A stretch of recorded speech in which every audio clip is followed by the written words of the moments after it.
It's Politics Live. It's Friday the 9th of June, and this is Politics UK.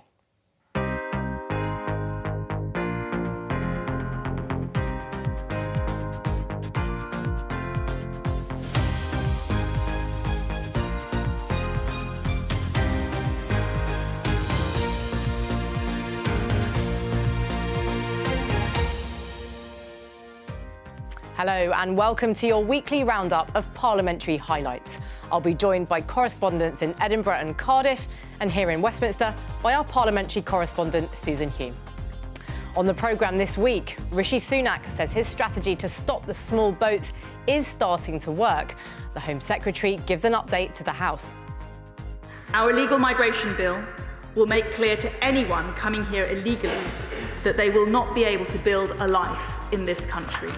The massive gap between the Tories' rhetoric and reality shows the Home Secretary still has no grip on the system, and this Conservative chaos is letting everyone down. A chance for the deputy leaders to shine at Prime Minister's questions. Angela Rayner attacks the government for taking legal action against its own COVID inquiry. Does he think working people will thank him for spending hundreds of thousands of pounds of their money on loophole lawyers just so that the government can obstruct the COVID inquiry? I find it extraordinary that she should lecture us on value for money for the taxpayer, when I understand she has now purchased 2 pairs of noise-cancelling headphones on expensive. Questions in the Scottish Parliament over continued delays in providing new ferries to the islands. She says they've paid £9 million for a charter. They could have bought the boat for £9 million.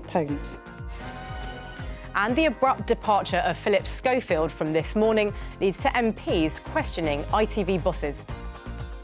I suppose I should ask, first of all, are you OK? Am I OK? Yes. Yes, I'm fine, thank you. Because I know that's the question du jour at This Morning.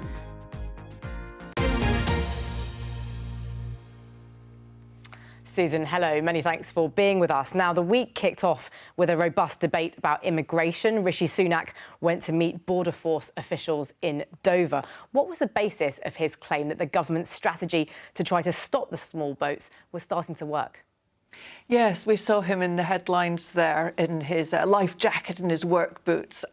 He was there to declare that the level of people trying to get to the UK in inflatables had gone down by 1/5 compared with the same period last year, and that there was also progress on cutting that asylum backlog as well. The Home Secretary didn't get the sunny trip to the coast, I'm afraid. She was at Westminster explaining it all to MPs. The asylum initial decision backlog is down by 17,000, and we are on track to abolish all legacy cases by the end of this year, having doubled the number of asylum decision makers over the last 2 years. We continue to prepare to deliver the government's Migration and Economic Development Partnership with Rwanda. This partnership is an innovative international solution to an international problem. The Home Office has always maintained that this policy is lawful, and the UK High Court upheld this in December 2022. Legal proceedings are ongoing, but we are committed to delivering this policy and getting flights going as soon as legally practicable. Our illegal migration bill will make clear to anyone coming here illegally that they will not be able to build a life in this country. Instead, they will be liable to be detained and will be swiftly removed, either to their home country or relocated to a safe third country like Rwanda. This is the deterrent factor we need to break the people smugglers' business model. The Prime Minister flew to Dover today to congratulate himself and to tell us that his plan is working, even though the asylum backlog he promised to clear is at a record high. Decisions are down, caseworkers have dropped, hotel use is up, returns are still down. Only 1% of last year's small boat cases have been processed, and 7,500 people arrived on dangerous small boats in the last few months alone. The massive gap between the Tories' rhetoric and reality shows the Home Secretary still has no grip on the system, and this Conservative chaos is letting everyone down. The Home Secretary also says that she's cut the backlog, but the backlog is up at a record high 170,000. It has gone up, not down, since December. There's been an 18% drop in asylum decisions in the last quarter, and it's no good claiming that they are only clearing a so-called legacy backlog of cases from before June of last year. What about the growing backlog of 60,000 people and more who've arrived in the last 12 months? They're still in the asylum system. The Home Secretary will know I'm a big supporter of the hard work she's been doing to sort this crisis out, but sharing rooms and barges and drones and relying on the French is not the answer. I think we all know. Anybody with any common sense in this place know what the answer is, and that's to get the flights off to Rwanda as quick as possible. So can you please advise me and the great people of Ashford when these flights will go ahead? That plan was endorsed by the High Court in legal challenge at the end of last year. It was, we've now had a Court of Appeal hearing. We await judgment from the court, and as soon as we complete the full legal process, we will ensure that flights take off as soon as possible. It's not just that the government has broken the immigration system, but in so doing, they have destroyed trust with local authorities and communities in their heavy-handed and chaotic approach in the way that they have placed asylum seekers around the country, and now they are hemorrhaging taxpayers' money. Can the Home Secretary confirm that her own department estimates that the measures within the illegal migration bill could cost the taxpayer up to £6 billion? Secretary. What I can confirm is the taxpayer is currently paying £3 billion a year to service this problem, £6 million a day, and therefore I know that our bill, combined with our partnership with Rwanda, which will help us to stop the boats, will save the taxpayer huge amounts of money once we stop illegal migration. A lot of debate there about the government's policy towards small boats, something Rishi Sunak has made a key priority. Well, he was in Washington later in the week, wasn't he? So Prime Minister's question fell to the deputies again, Angela Rayner for Labour and Oliver Dowden for the government. How did that go? They do enjoy a bit of a head-to-head. Angela Rayner wanted to know about Boris Johnson's pandemic WhatsApp messages. Just a bit of the background here. The COVID inquiry wants to see those WhatsApp messages to know what ministers were saying to each other about the decisions. The government says it will only release the ones that are relevant. Chair of the inquiry says, I think I'll be the judge of what's relevant. So the government has decided to take the inquiry to court for a judicial review to try and block some of those WhatsApp messages. Angela Rayner at Prime Minister's Question Time wanted to know how much taxpayers' money was being spent on all of that. Now, Oliver Dowden, the Deputy Prime Minister, actually, in a previous life, used to prepare previous Prime Ministers for Question Time. So he had some lines there ready, both about what he needed to say about things like the WhatsApp messages, but also a few Labour attack lines and a few sort of jokey ones. But I have to say, Angela Rayner didn't think some of his gags were working terribly well. The Tory manifesto promised to end the abuse of the judicial review. How's it going? Well, I welcome the much shorter question from the Right Honourable Lady today. Let me just remind the Right Honourable Lady of a few facts about the COVID inquiry. We set up the COVID inquiry. We have provided it with more than 55,000 documents so far. We have given it all the financial resources it needs so that we can learn the lessons from the pandemic. But, Mr. Speaker, in Wales, they also had a pandemic. And what have the Labour-run Wales authorities done there? No independent inquiry in Wales. As ever, one rule for Labour and another for everyone else. Mr. Speaker, he acts like it pretends that it's complicated, but it's simple. They set up the inquiry to get to the truth, then blocked that inquiry from getting the information that it asked for, and now they're taking it to court. I know he considers himself a man of the people, so using his vast knowledge of working-class Britain, does he think working people will thank him for spending hundreds of thousands of pounds of their money on loophole lawyers just so that the government can obstruct the COVID inquiry? Deputy Prime Minister. Well, we will provide the inquiry with each and every document related to COVID, including all internal discussions in any form as requested, while crucially protecting what is wholly and unambiguously irrelevant. I find it extraordinary that she should lecture us on value for money for the taxpayer, when I understand she has now purchased 2 pairs of noise-cancelling headphones on expenses. Now, I will be fair to the Right Honourable Lady. If I had to attend shadow cabinet meetings, I think I'd want to tune them out too. The Public Accounts Committee this week revealed that the government's fraud increased 4-fold, with ministers overseeing the loss of £21 billion of taxpayers' money in the last 2 years. Can he tell us how much of our money they expect to recover? We are working tirelessly to recover those funds and we have made huge progress already. But again, if the party opposite wants to talk about good use of taxpayers' money, what do we have from the party opposite? Plans for an unfunded £28 billion spending spree. And what would that do? Drive up borrowing, push up interest rates, adding £1,000 to everyone's mortgage. Mr. Speaker, I know they're out of touch, but even she must realise that Britain cannot afford Labour. This week, the Public Accounts Committee also warned that this epic fraud and waste could happen all over again due to the ministers living in denial of the facts. If his government can't admit the truth, then how on earth can they learn the lessons? Deputy Prime Minister.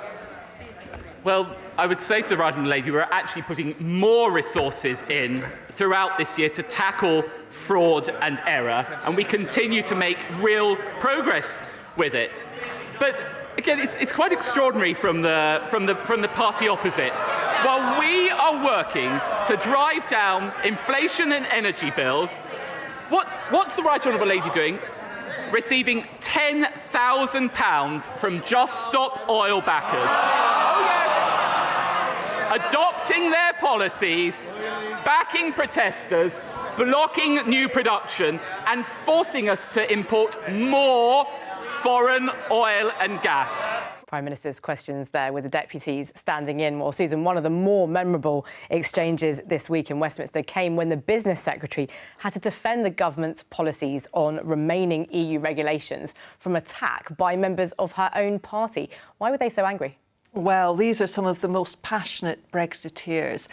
And they were furious at a decision she's made about those EU laws that we kept after Brexit. Now, these are laws covering things like protection for workers, safety protections, that kind of thing, environmental protections, laws that we've had for a long time and we still use. Now, the government had said that they were going through these thousands of laws, deciding which to keep or which to scrap. But there was also a deadline, end of this year. Any they hadn't got round to looking at would just go poof and disappear anyway.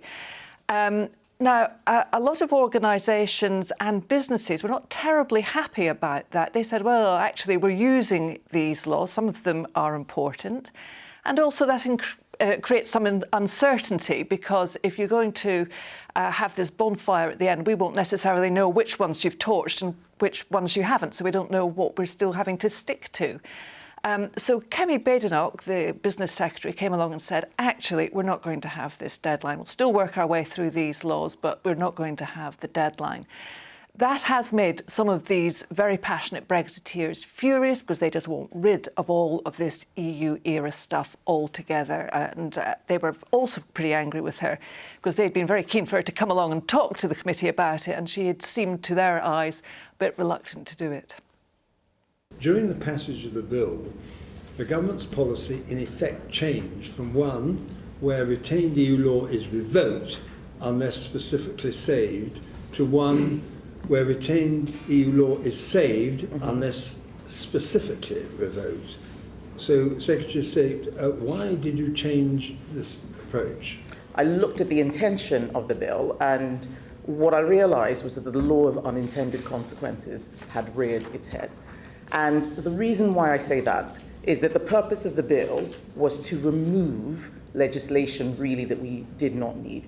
But the way the bill was drafted and the sunset meant that all of the work was being done to look for things that needed to be kept. It was too opaque what we were doing. I had too many, certainly too many for my comfort, representations from all sorts of businesses saying that they found the process to be one that was creating uncertainty. It is not the bonfire of regulations. We are not arsonists. I'm certainly not an arsonist. I'm a conservative.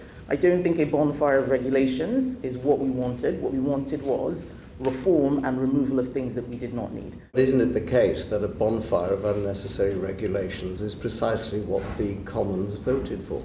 What I'm finding difficult to understand is that when a bill passes through the House of Commons unamended, and therefore clearly has the complete approbation of the House of Commons, you then change your approach completely. You don't tell the Commons that you're changing your approach. You don't have the courtesy to come before this committee so that this committee can scrutinise the changes that you're proposing. And then you come back to the Commons, it having gone through the Lords, presenting the Commons effectively with a fait accompli. Don't you think that's disrespectful of the House of Commons? But also, something you're not saying is that we had private meetings, David. We had private meetings where we discussed this extensively because I knew you had concerns. And it's public knowledge that we had private meetings because when I thought I was having private and confidential meetings, I was reading the contents in the Daily Telegraph. So with respect, I would like to dispute quite a lot of what you have said. You're absolutely telling the committee that you had no influence by anybody else. None. Most certainly not the Prime Minister, as part of the Windsor Framework arrangement. The first time I just told want to be him, absolutely clear, it's got nothing to do with the first time I Windsor told him this, he said no. He said no, we're not doing that. This was he promised to deliver. Yeah, he said no. So he promised. And I said I need to do this, otherwise I don't think it's going to work. Would you be good enough to appoint a retained EU law czar to help the process? We can certainly have an individual who does that. We will probably quibble about who that should be and exactly what their powers should have. But in principle, it's not something that I'm against. The process and how it was all devised under the EU regime, then that would be a step in the right direction. Would you like to be the czar? I think some people would say I'm the czar of this committee, but that's another story. Passions over Brexit still running very high in that committee room. Susan, many thanks for now. We will be back with you later in the programme. But to Edinburgh now and to our Scotland political correspondent, Jamie McIver, who's at the Scottish Parliament in Holyrood. Jamie, we've talked before about the bottle recycling scheme. You might think that would be a fairly straightforward matter, but it's encountered one obstacle after another, hasn't it? Well, indeed, it's been the big story in the Scottish Parliament this week, the story of the deposit return scheme. As you say, the basic aim of the scheme is simply to encourage the recycling of more bottles and drinks cans, but it's been hugely controversial for a whole number of reasons. Now, the scheme was due to start this autumn. It had been delayed until the spring of next year, and now it's facing a much more significant delay, a delay until at least the autumn of 2025.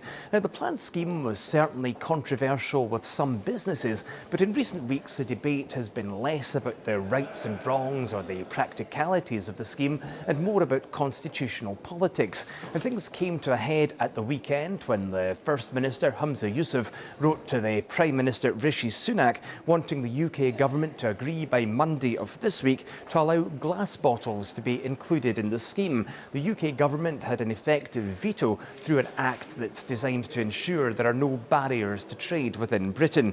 So when the UK government rejected Humza Yousaf's demand, it was perhaps inevitable that the Circular Economy Minister, Lorna Slater, would have to announce a further significant delay to the scheme.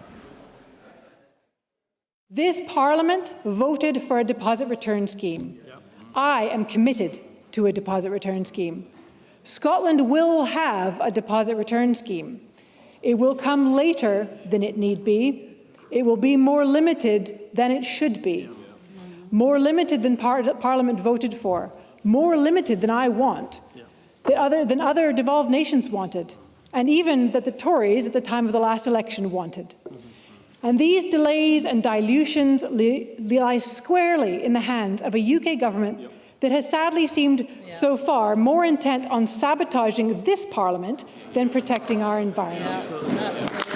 Let's be clear, though.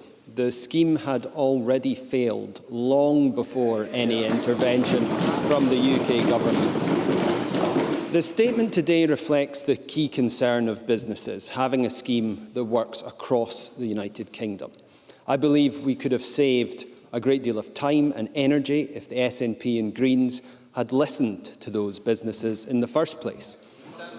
I know you're not all going to agree with me, but let me say what it is. It's a constitutional fight rather than constructive work with each other and critically stakeholders to get a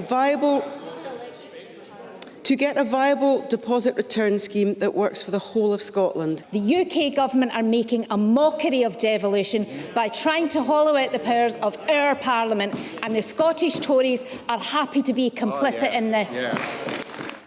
So is this about constitutional politics, about demonstrating the limits of devolution, or as some would see it, even an attack on the powers of Holyrood itself? Or is the constitutional argument serving as something as a distraction from the arguments about the rights and wrongs of what was already a controversial scheme? Well, that debate rumbles on. And Jamie, people who use the Calmac ferries to travel from the mainland to the Scottish Islands have been waiting for new boats for years. There's been a lot of frustration. What's the latest development there? A lot of developments this week. Calmac, it's a state-owned ferry company which is responsible for the lifeline services to many of the islands off the west coast of Scotland. Now, the fleet has been ageing and there have been big delays to 2 new ferries which should have been in service years ago. And this summer has been a summer of disruption and delays on Calmac, even the suspension of some services. One area, South Uist, not getting any service until the end of June from Calmac. And a big demonstration took place there at the weekend. Now, as you can imagine, there is huge concern amongst people on the islands affected by disruption, and also worries about businesses on these islands, worries about tourism. And Labour's Rhoda Grant was worried the concerns of people in some of the most isolated parts of Scotland weren't being heard loud and clear in Edinburgh. The Cabinet Secretary is well aware that Calmac cannot build ferries. The Scottish Government can build ferries. And she says they've paid £9 million for a charter. They could have bought the boat for £9 million. Here in Edinburgh, businesses were rightly compensated due to disruption when the tram line was being built. The Government have clawed back £2.5 million last year alone from Calmac and penalties. She could create a resilience fund from that money that was clawed back to help businesses who are going to the wall right now because of her government's incompetence. It seems to me that it's out of sight, out of mind. If it happened in Edinburgh, we wouldn't get away with it. It happens in South Uist, just forget it. With the powers within the gift of the Scottish Government, noting that operational matters are for Calmac, we are doing 2 sets of work. 1, pressing Calmac in the here and now to improve the resilience in the service, to improve communications, to test that prioritisation matrix, to make sure that it takes into account all matters which are important to islanders, and at the same time using powers within our gift to procure and to bring vessels onto the network. Well, there was some better news on ferries this week too. It's looking increasingly likely that the new ferry for Arran will finally come into service early next year. But of course, it's several years late and several times over budget. And Jamie, at First Minister's questions, Humza Yousaf was challenged by the Scottish Liberal Democrat leader Alex Cole-Hamilton over the state of the NHS. What was said? Yes, Mr Yousaf is the former Health Secretary, so for that reason the opposition parties believe he can be held directly accountable for some of the ongoing problems facing the NHS in Scotland. And Alex Cole-Hamilton highlighted the Lib Dems' concerns about staffing issues and the pressure which he says some staff are under. And he questioned whether the Scottish Government was still using the pandemic as an excuse for problems in the NHS.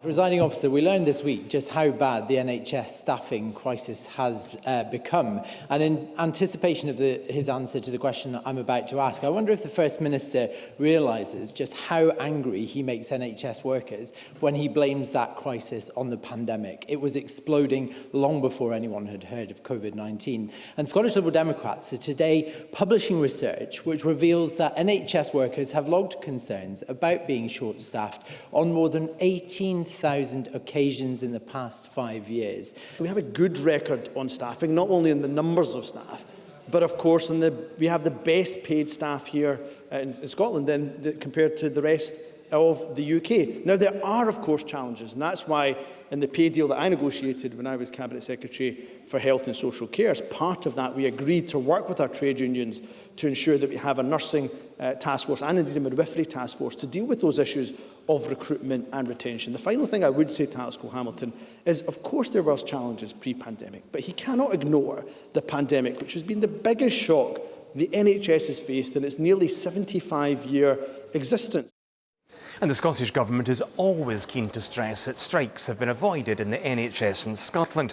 But critics say too many staff are facing unacceptable pressure and too many patients simply aren't having a good enough experience. Jamie, thank you. Jamie McIver there at Holyrood. Now, back to Westminster. Susan, the Commons witnessed quite a rare event this week, an appearance by the former Prime Minister Boris Johnson. He asked a question to the Levelling Up Secretary Michael Gove. What did he want to know? Yeah, quite rare. He actually asked a couple of questions this week. One about his local hospital and health questions and another about levelling up. I suppose that's him looking after his constituency and also his legacy, because levelling up was a big part of that. For political enthusiasts, though, it was odd watching him as a backbencher asking questions of Michael Gove, the Levelling Up Secretary, because, of course, they have this massive political history together of Michael Gove supporting him to be Prime Minister, then politically knifing him, then back in his cabinet, back and forth. So you have all this political drama in the background of what was quite a routine question and answer session. Levelling up is a central mission for this government. We want to ensure that the full potential of our economy, businesses, people and places is reached.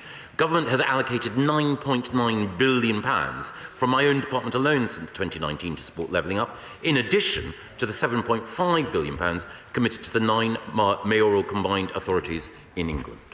Given that the UK is one of the most regionally imbalanced of all the major economies, and given the massive potential that is waiting to be unleashed, is it not time to accelerate the Levelling Up Bill now stalled and push forward urgently with Northern Powerhouse Rail, planning reform, devolution, secure, affordable energy supply, gigabit broadband, and all the other levelling up measures that will make this the strongest and most prosperous economy in Europe? Yes, can I take this opportunity to thank my right honourable friend for the leadership that he showed on this issue. The Levelling Up White Paper would not have been published without his determination to ensure that at the heart of government are 12 clear missions which will ensure that this country achieves its full potential. If you take £15 billion away from local authorities, local communities, and then you give them the Hunger Games competition and give them £3 billion to fight over, how's that levelling up? Absolutely. Well, I don't recognise that characterisation. I think that what is striking. Well, I'm smiling at once again the way in which Hunger Games trips from Labour MPs' lips. It's only this administration that has been responsible for devolution outside London, in England. They had in their 13 years of power an opportunity to institute meaningful devolution. They did not do it outside of London, and now they're attempting to deny the people of the northeast of England a democratic choice to have Jamie Driscoll as their mayor. So I'm not going to take anything from him. Mr. Speaker. Quite the moment there, Boris Johnson asking about a subject close to his heart. Now, we're 6 years on from the terrorist attack at Manchester Arena, and the mother of one of those who was killed came to Parliament this week to promote new legislation aimed at preventing similar incidents in the future. How would the bill work? Yes, as you say, this is legislation that has been championed by the mother of Martin Hett, who was one of the people who died in that atrocity.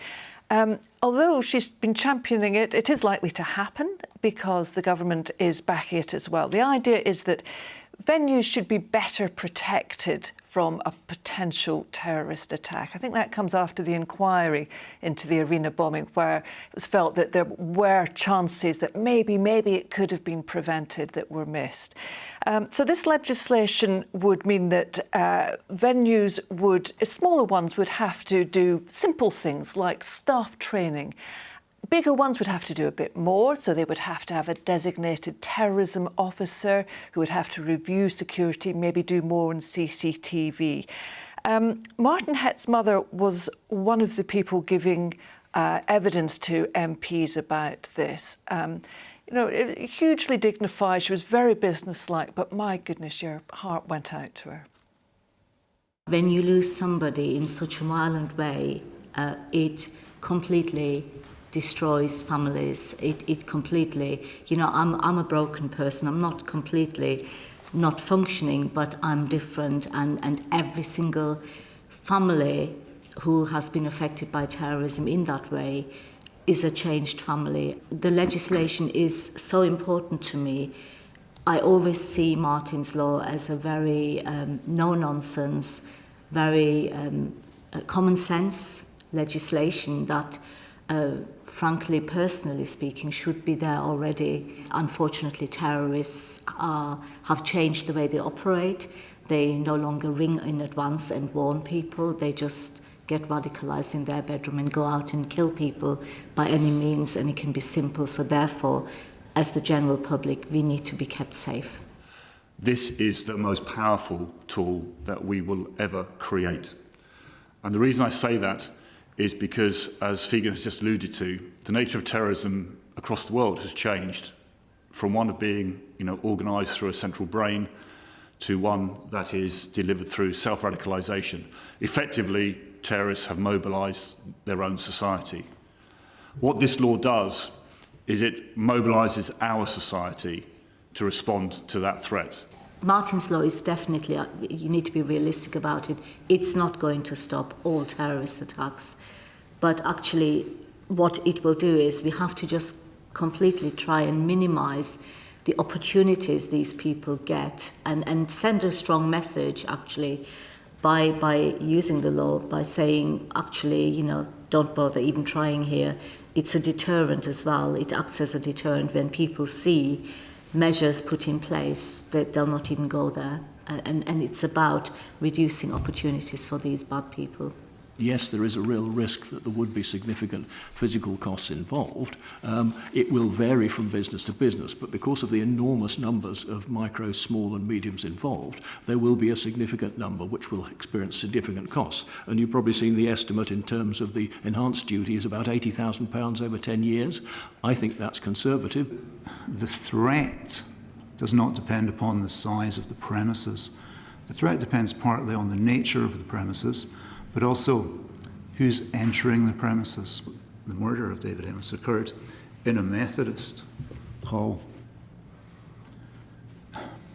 It wasn't an attack against the Methodist hall, it was an attack against him. So the threat is fluid depending upon what the premises are being used for. A vicar pointed out, well, hold on a minute, my church has an ethos and a religious instruction to welcome the stranger. And then he said, and this is literally what we quote, I get it. What we need to do is welcome the stranger, but make sure they're not there to harm us.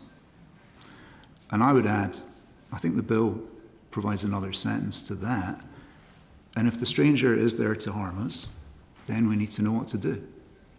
Powerful testimony there on the lessons from the Manchester Arena attack. Susan, many thanks again for the moment. But to Wales now, to Cardiff, and our Wales political correspondent, Rhodri Lewis. Rhodri, the Senedd have been discussing the level of child poverty in Wales. What led them to discuss that? Well, you'll remember the riots in the Ely area of Cardiff last month, which erupted after the deaths of 2 boys after they were being followed by police. So Plaid Cymru's interim leader, Claire Griffith, asked what the First Minister, Mark Drakeford, was doing to help the local community there. And he criticised the ending of the Communities First programme in Wales, which was meant to help disadvantaged areas like Ely. It is now 5 years, of course, since the Welsh Government phased out its Communities First programme, which did much of that, I have to say. And since then, poverty levels have remained shockingly high amongst all age groups. There's been only modest improvements since 1997, of course, with Welsh poverty levels remaining among the highest in the UK. And we all saw the figures yesterday showing that 1 in 5 children in every single county in Wales are living in poverty, and more so in some parts of our country. Now, First Minister, could you explain how you're implementing the lessons learned from the Communities First programme, and will you heed the recommendation of the Bevan Foundation to reintroduce poverty reduction targets in Wales, particularly, of course, targets relating to child poverty? Well, I don't think that Claire Griffith completely accurately captured the experience of child poverty during the devolution era, because he will recall that in the first decade of devolution, child poverty in Wales fell by 1/3. So the idea that it has just stayed where it was at the start of devolution is to disguise the fact that there was a decade of progress followed by a decade where child poverty has grown and grown as the result of actions taken not in Wales, but by the Westminster government. Now, Claire Griffith said he agreed with that analysis, but that the Welsh Government did need to do better and get more powers transferred here to the Senedd to tackle the issues involved. And Rhodri, there's been some debate about the environmental impact of fake lawns. Could they be banned in Wales? Well, yes, I mean, fake lawns are popular with some people as they don't need mowing, but ministers here are worried about their effect on the environment, and there's suggestions that they might even ban them. And the issue was raised by the Plaid Cymru member, Sinead Williams. Artificial grass is made of plastic and other synthetic materials, which, despite the perception of being maintenance-free, requires regular cleaning and has a lifespan of 8 to 15 years, after which sustainable disposal can be challenging. Aside from reducing the benefits of natural gardens, using artificial grass carries other environmental implications, such as hindering the habitat of earthworms and insects, while the leaching of microplastics can harm wildlife. Artificial grass really does have a very, very bad effect on the local sustainability of a large number of areas in Wales. As you rightly said, there's a sort of short-term focus on maybe its lower maintenance. But actually, weeds come up through artificial grass. It can be very difficult to clean if an animal has been on it. And actually, there are quite worrying reports from a number of university sources saying that the toxicity coming off artificial grass, if it's played on by children and so on, is quite alarming. Now, the minister went on to say that she would look at whether she could go as far as banning fake or artificial grass altogether under the Single-Use Plastics Act here in Wales, which came into law this week. And finally, Rhodri, there have been tributes to one of Wales's most distinguished politicians, Lord Morris, who died this week. How was he remembered? Yes, the former Attorney-General and Welsh Secretary Lord John Morris of Aberafon died earlier this week at the age of 91. And though he led the case for Welsh devolution, which culminated in the referendum of 1979, which was decisively voted down, of course, he is also seen as one of the fathers of devolution, having laid the ground for the devolution offer, which was accepted here in Wales nearly 20 years later and led to the establishment of this place. And the First Minister and the Leader of the Opposition gave these tributes. He was the last surviving person to have been elected as a Member of Parliament in the 1950s. The last person alive to have attended Harold Wilson's resignation dinner at Downing Street. And to see that he has died after a very short illness reminds me that only in the last few days he wrote to me from his hospital bed, anxious as ever, that a matter of concern to Wales should be properly scrutinised at the House of Lords. My first memory of John Morris was when he was Secretary of State for Wales, travelling through the Royal Welsh Showground, and I think I was about a 7, 8-year-old kid at the time. Yes, I was young once, and he was in the ministerial car as Secretary of State for some reason in those days, used to drive through the showground, they did then, and I can always picture thinking to myself, what on earth is that person in the car doing that's so important? And even if my memory serves me, I had a flag on the front as well then, but to hear the comments of the First Minister of that link to the 1950s, 60s, 70s, 80s, 90s, 2000s of public service, 60 years of public service, is an example to us all. And it has been a very long time indeed in public service. Lord Morris wasn't a member of this Senedd, of course, but he spent 41 years in the House of Commons and then subsequently a further 22 years in the House of Lords, a truly remarkable record. Very long parliamentary career. Rhodri, many thanks indeed. Rhodri Lewis there at Cardiff Bay. Now, Susan, the circumstances in which Philip Schofield left ITV's This Morning programme have featured a lot in the news. But this week, the matter came up at a parliamentary committee where an ITV boss faced questions from MPs. What were they being asked? Yeah, you might wonder really what the dramas of the daytime TV sofa have to do with the Culture, Media and Sport Committee, but they're interested in the work culture at ITV and whether ITV has the right processes in place to make sure that there is a decent culture there for staff. You say, what questions did they ask? Well, one MP had the same question for the ITV bosses as Holly Willoughby herself had of viewers when she returned to the show. I suppose I should ask, first of all, are you okay? Am I okay? Yes. Yes, I'm fine, thank you. Because I know that's the question du jour at This Morning. I spent some time at the weekend talking to whistleblowers from ITV, including people who work and have worked in This Morning. It seems like a very unhappy place. Are you satisfied with the duty of care that the editorial team and senior managers provide to staff, especially young staff working there and at ITV more generally? Mr. Nicholson, I mean, I think there's a very sophisticated and a significant system of safeguarding and duty of care at ITV with a very significant set of policies. We have a code of conduct which sets out our expectations about how people behave, and that deals with a number of different issues from equal opportunities to respect at work, dignity and understanding. And then we then have an important set of requirements which hold people to account internally. Why are so many of the staff so unhappy, former and current staff? I can't answer that question at the moment, Mr. Nicholson. We all saw yesterday that surreal performance by the editor of the programme, who, when he was being asked by a reporter from Sky about bullying on the programme, started talking about aubergines. It was surreal and bizarre. I think most people watching that would have thought, this is the person who's responsible for safeguarding young staff. He's being outrageously dismissive and flippant on camera about an immensely serious issue. I wouldn't like to have been a young staffer going and talking to that editor about bullying, given that that's the way he treats the subject matter on camera in public. Let me reassure you, Mr. Nicholson, that we take these issues very seriously. But what about what he said? Well, I wouldn't endorse what he said. In fact, you agree it's bizarre. I wouldn't use that word.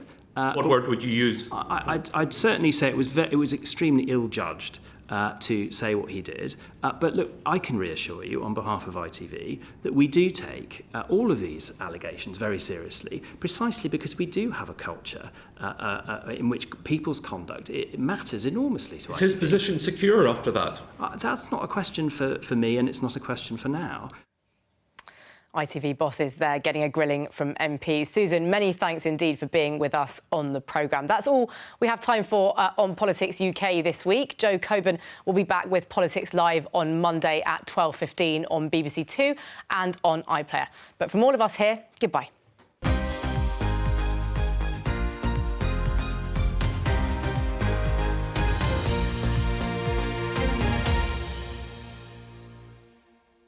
The prodigal son returned. The village is on its knees. What can we do? I can clip and make